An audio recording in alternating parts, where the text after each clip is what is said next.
Still counting the cost of the Great War 100 years after it started. Britain is only now redeeming most of the remaining bonds raised to pay for World War I. The government will pay off more than $300 million worth of those bonds in February.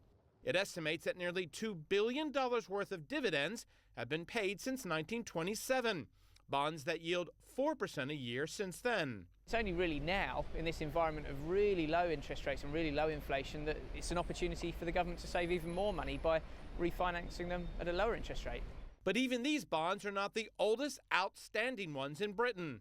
Some others are related to the Crimea War of the 1850s, the Irish famine of the 1840s, the Napoleonic Wars. And British Finance Minister George Osborne recently took to Twitter to say that some of these bonds actually stem from the South Sea investment bubble that burst in 1720.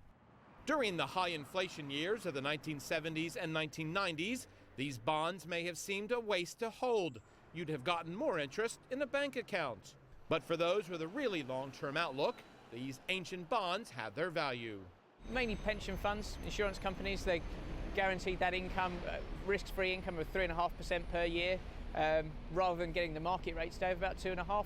So yeah, it's been an attractive investment. And nowadays, getting 4 or 5% interest on any paper seems a distant memory as much as these historic events they paid for. Jim Boulden, CNN, London.